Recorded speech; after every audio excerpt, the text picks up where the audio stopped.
All right, good morning to all the colleagues.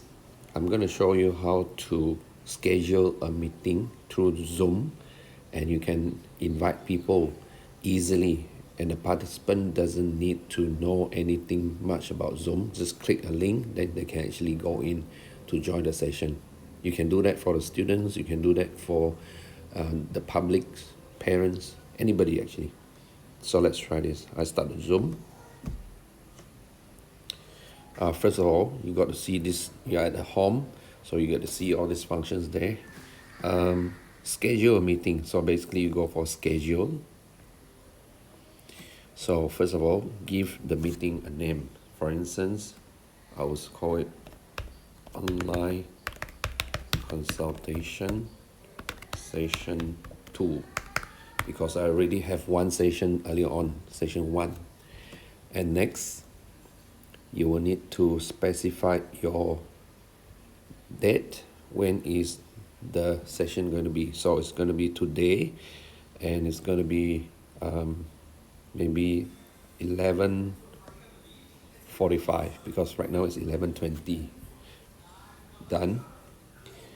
Then durations, 30 minutes or 45 minutes. Actually, this is free version, so actually it allows you up to 40 minutes only, but you can set it to 45.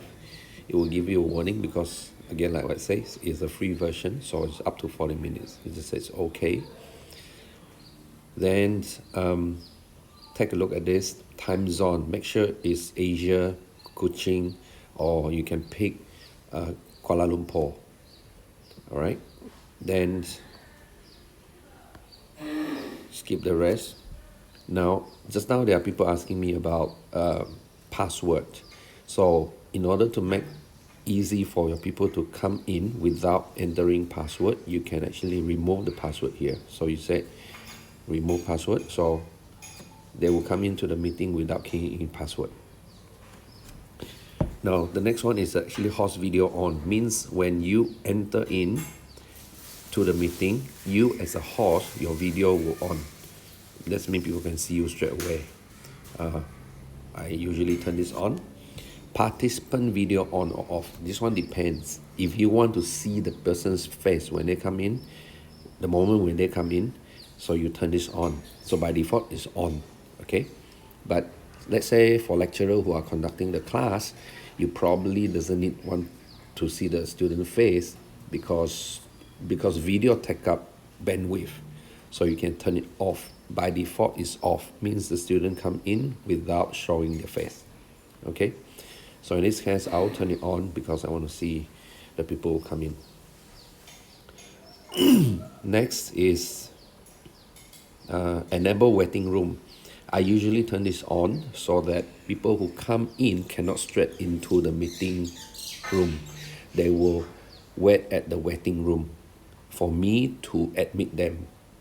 So I need to say, okay, I allow these people admit to the meeting room. All right, so this is waiting room. So you can turn it on if you want to hold people there.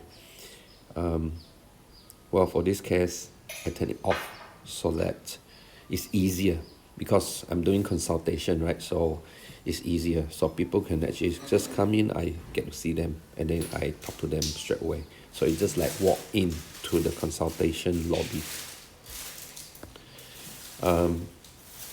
Allow join before host. This one means allow the people to come in to the meeting room before the host come in. So for instance, like some of the meetings, you guys, the participant come into the meeting room already where the host haven't arrived yet. That can be done if you allow that. If you don't allow, means they cannot come into the meeting room until the host started the session. Next, for this case, I will just turn it on. Automatically recording meeting. This one, if you want the meeting to be recorded, you turn this on. In this case, it will record to my local computer. All right. So that's all. Actually, very simple. I click on the done. So finally, it gives you this event. You just check through the details. So 11:45 up to 12:30. But anyway, it's just 45 minutes, 40 minutes, sorry.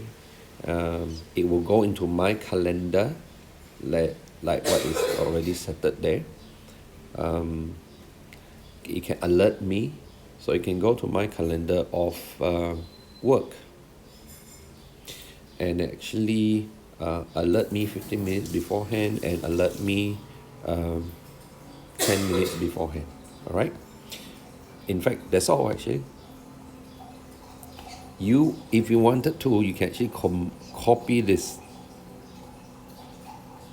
all right, and post it to your friends. But I'll do that later on in another screen. So I just said, okay, add. So the meeting is added, schedule is added. You go to meetings, there you go. The session 2 is added here. See there?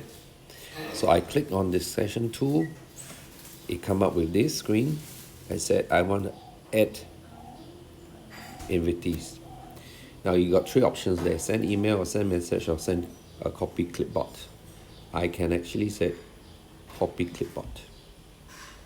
Once I copy clipboard, I actually can go to the notes, open the notes, paste that in. This is the message that usually I post it to your WhatsApp or post it to the group chat. Well, just now there are people asking me, I need to have key in the user ID and the meeting ID and the password, all these things. Actually, no need. The important thing is this line. Okay, so for your students or for any outsider who need consultation, I would recommend just copy this line, then post it to them. All right, post it to your WhatsApp, post it to the group chat. Then the student will receive this by clicking this line. They can actually go into the meeting straight away. It's actually web-based, so they don't have to download any apps. They don't have to install anything at all. Just click the line, it goes to the website, then they will join your meeting. So that simple only actually. So try it out. If any questions, ask me. Post in the group chat. Thank you very much.